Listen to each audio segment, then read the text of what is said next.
Good morning, কেমন আছো তোমরা? আশা করছি সবাই ভালো আছো। দেখো আমি কত হুটোপাটা করছি, কারণ ট্রেন টাইম হয়ে গেছে, আরোহীকে স্কুলে নিয়ে যাব।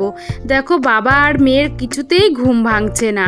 আমি উঠেছি প্রায় 4টের সময়, আর দেখো 5টা 10 থেকে আমি ডাকতে শুরু করেছি। আমি জানি একটু আগের থেকে না ডাকলে ওরা উঠবেই না, আর সত্যিই ওঠে না। ওরা কি করে, আমি ডাকবো আবার হ্যাঁ উঠছি, আবার ঘুমিয়ে পড়বে। হ্যাঁ আরোহী ওঠ, ওর বাবা বলবে ঠিক আছে, আবার ঘুমিয়ে পড়বে। এরকম করে করে প্রায় 15-20 মিনিট এভাবেই চলতে থাকে।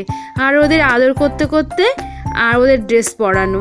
দেখো আমি ঘরটা একটু মুছে নিলাম, তারপরে আরোহীর বাবাকে একটু চা দিয়েছি।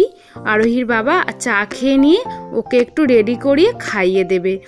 আমি রোজকারই ভাবি যে একটু তাড়াতাড়ি করব, কোনো দিনই হয় না তাড়াতাড়ি। রোজই ভাবনা চিন্তা করা হয়, কোনো দিনই তাড়াতাড়ি হয় না। কারণ ওদের জন্যই হয় না, ওরা ঘুম থেকে উঠতে এত লেট করে, রাত্রে অনেক রাত্রে সইতো দুজনে মিলে, তার জন্য ঘুম থেকে উঠতে লেট হয়। দেখো আলিশি এখনও ভাঙিনি, ওকে একটু খাইয়ে দেবো। আর আরোহীর বাবাকে বললাম তুমি হাতটা ধুয়ে এসে ওকে একটু খাইয়ে দাও, তাহলে আমি একটু চা খেতে পারবো। এখনও নিজেও রেডি হইনি, চুল বাঁধিনি, আর বাইরেও অনেক কাজ পড়ে আছে, সেগুলো একটু একটু করে করব। দেখো আরোহীর বাবাও চলে এসছে, ওকে একটু খাইয়ে দেবে। তারপরে আমি একটু চা খেয়ে নিজের মতো রেডি হব। আরোহীর বাবার জন্য সেরকম কিছু সকালবেলা করে যেতে পারি না। আরোহীর জন্য যে প্রেসার কুকারে ভাত রান্না করি সেটাতেই একটু ওর জন্য বেশি করে চাল নিয়ে নিই, আর ওকে একটু দিয়ে দিই। সেটা ও পরে খেয়ে নেয়, আমরা আগে বেরিয়ে যাই, তারপরে ও খেয়ে বেরোয়। আর তার সঙ্গে একটু আটাও মেখে রাখি, ও ঠাকমা পরে রুটি করে। দেখো আমি বিছানাটা একটু গুছিয়ে নিলাম। আগের দিন রাত্রেবেলাও টিফিনটা আমি গুছাইনি, সেটা আমি একটু টিফিনটাও নিয়ে নেব।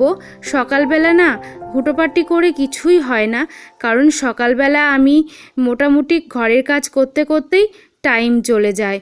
তার জন্য আমি সকালবেলা না করে আগের দিন রাত্রেবেলা সব ওর গুছিয়ে রাখি, জলের বোতল থেকে শুরু করে ব্যাগপত্র, বই খাতা সব আমি আগের দিন রাত্রেবেলা গুছিয়ে রাখি, এমনকি টিফিনটাও দিয়ে দিই। কারণ এখন মর্নিং স্কুল তো, টিফিন আমি করা সত্যি সময় পায় না। তার জন্য আগের ব্লগে তোমাদেরকে দেখিয়েছি যে আমি জিও স্মার্টে গিয়ে আরোহীর জন্য অনেক কিছুই নিয়ে এসেছি টিফিন, সেগুলোই দিয়ে দিই। দেখো ওর বাবা চলে এসছে। আজকের মতো বাই বাই, নেক্সট ব্লগে দেখা হবে।